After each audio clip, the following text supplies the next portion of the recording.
Hey everyone, it's Rashida, your fave CRA, and today I am so excited to bring this video to you. It is about LinkedIn and how you can optimize your page. So if this is something you want to learn more about, then this is the video for you. I talk all the time about how important I think LinkedIn can be for any professional, especially if you're looking to transition into a new role. There are certain things that you can do in order for you to optimize your page and stand out from the crowd. I talked to a group of LinkedIn recruiters in clinical research and asked them, what can people do to optimize their page to look better for recruiters? I also asked them if they had a chance to tell somebody about their profile, what would they recommend? And I also asked them about some common pitfalls they see in a lot of people's profiles. LinkedIn currently has about 690 million users across the globe. So if you don't know what LinkedIn is, that's okay. It is sort of like a mix between Facebook and Instagram, but it's completely professional. Anything you post, you want to make sure that you would be okay with the CEO of the company that you're working for to see it, that you want your coworkers to see it, that you want your managers to see it. It's just something that you want to make sure that you're okay with your face being put on it. It is used by a lot of recruiters to fill their openings. And then it is a way for a lot of people to exchange information about the field of work that they're in. So it's a professional social media platform, okay? Out of all of the recruiters that I talked to and got their opinion about what they typically look for and what they want to see in a profile, there were some things that were very common between them. So what I'm going to do is kind of go from the top of a LinkedIn profile page all the way down to the bottom. The first thing that everyone sees, even before they go to your profile, is your actual picture. So you want to make sure you have a picture up there. You don't want to look like a robot. You don't want to look like you are a fake account. You want to have a face behind the name and everything that's on your profile. So please make sure you add a picture. You do not have to have a professional headshot. I know a lot of people get worried about things like that. What you need to make sure is that you have a very clear picture. I would recommend sitting in front of a window or standing in front of a window and taking a picture on your camera phone. You can have a friend or partner actually take a picture of you in front of a mirror, anywhere that there is, not mirror, but in front of a window, anywhere that there's natural light that's going to shine and show your face, do that. Another thing you can do is to be very approachable by putting a smile up there. It doesn't have to be a huge smile, but you want to look like you're a friendly person, that you're approachable and they can actually reach out to you and get a response. And then poses, sitting down on a chair. One of the things that I do that I have to stop doing because I think I do it too much is the whole hand on your chin pose. I do that a lot, but you can do this. I see some people like holding their hands or like crossing with a little turn and a smile. All things that you can do, but the thing to take from this is you want to have a very clear picture, something that's very similar to a headshot. The next thing that people see after your profile picture is your headliner. A lot of people actually put their job title in this section, and I want you to stay clear away from just putting your job title. This is an area that you can be very searchable in for recruiters. So instead of clinical research associate like I am, I actually have remote monitoring expert, which is something that I do a lot, remote monitoring visits. And instead of just putting the title there, maybe put something that you're good at in your title that also relates to clinical research.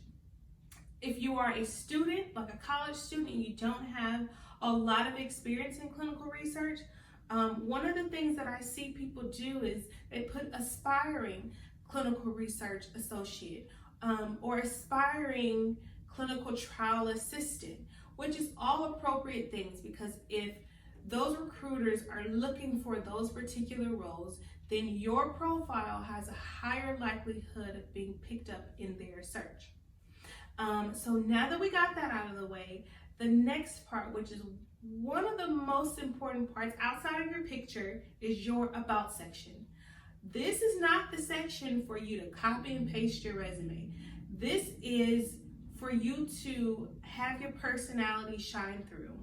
I like to look at LinkedIn as like a personal branding page for you. So you want to kind of build a story about yourself, your background, maybe what you aspire to do with a new role, or what you aspire to be in a new role, what makes you tick, what you're passionate about in clinical research, maybe something that brought you to this field. I've seen people put personal stories about how clinical research has impacted them in their personal lives. And if you're open to that, this will be a great time to put that in the about section. But the overall gist of it is, who are you? Who is this person behind this LinkedIn profile? And if I am a recruiter, I want to know what you have to offer to bring to the table. So looking at some of the job descriptions that you are interested in, looking at the keywords that they use there, and seeing if you have some of those transferable skills that can also relate to that. And after your about section comes, here's another thing. One of the recruiter, or more than a few of the recruiters, told me that they really like to see indication in your about section. So say, for example, you are a nurse in oncology, you will put oncology, you will put indication at the top, and then you would put like a colon and say oncology. If you work on hepatitis trials, if you work on diabetes trials, those are studies like that. Even if you have bench lab work that you do, tell what specialty that bench lab work has been about. So like neuroscience, put that up there. These are all things that make you very searchable for them, because when they have openings, and a lot of the times sponsors want people who have specific backgrounds in those areas that their medicine is tested. So if they have a diabetes trial and they're specifically looking for someone who has so and so many years of diabetes experience, what they're going to do, they're going to put that in their search box, and your name is going to be at the top of their search box if you have that in there. So if you don't have that type of experience, don't worry, don't make things up. But if you do, the about section is the appropriate place for you to put it. After your about section, then comes the experience. I don't want you to use LinkedIn as just a copy and paste of your resume. I want you to look and think about what you're doing right now, or what you've done in the past in any of your experience, volunteer or paid. Think about how your experience relates to the role that you want to have. So if you are looking to become a clinical research monitor, look at those job descriptions and see what the job actually entails, and start pulling some of that information and those keywords that are in the job description to what you already are doing right now. It's going to make you so searchable for them, and you're going to be at the top of their list. What else? Someone also said that they definitely appreciate LinkedIn and enjoy the interaction on LinkedIn, but their company is more about the person behind the profile. So your profile is going to bring the recruiter in, but you and your personality is going to be the thing that gets you to a preliminary interview. And that's what you want. You want to be able to put a good face forward on your profile so people can say, okay, I think this person has the experience that I'm looking for, or I think they're eager for something that I have. That's when you want to get them to set up a call with you. And with LinkedIn, it can be very intimidating for you to reach out to somebody that you've never met before to say, hey, you work at this company and I saw this job opening, and maybe we could have a chat next week about my experience and how I can fill some of the roles that I see. And that's exactly what you want to say to recruiters. You want to connect with those recruiters and actually reach out to them in a message. They love that. Listen, their entire job is built for them finding the appropriate people to fill the roles. They want you. Trust me, they get paid to do that, right?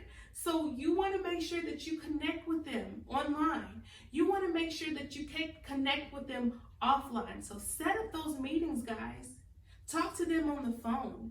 Even if your profile doesn't have all of the experience that they may be looking for, your personality coming out through the phone could be the difference between you getting a preliminary interview and not. So take it a step further outside of LinkedIn and start making those appointments to talk to the recruiters. I really want people to take out of this that LinkedIn is definitely a way for you to connect to your colleagues. It's a way for you to connect to people that you are aspiring to be, or the roles that you are aspiring to be. And you want to use LinkedIn for the social media platform that it is. So don't just go on there, create a profile and leave it at that. Because if recruiters, and I've had people tell me this, if they see that you only have like 5 connections and you haven't been active in 2 months, they're not going to look at you, because the likelihood that you'll respond to them messaging you is slim to none. So make sure when you create your profile, you connect with people. Hey guys, I'm so sorry to cut the video off at that point, but I felt like the video was getting a little too long, even though I really had some amazing things to say that was based on the recruiter feedback. So if I get enough people in the comment section to say that they want to hear the rest of it, I will definitely post a part 2. Otherwise, I think this is a really good start for you to get your page together and understand the purpose of LinkedIn and how you can really use it. Thank you so much for allowing me to be a part of your development. If you have any questions, please feel free to reach out to me on LinkedIn or Instagram at YourFaveCRA. I hope you guys have a great day. Bye.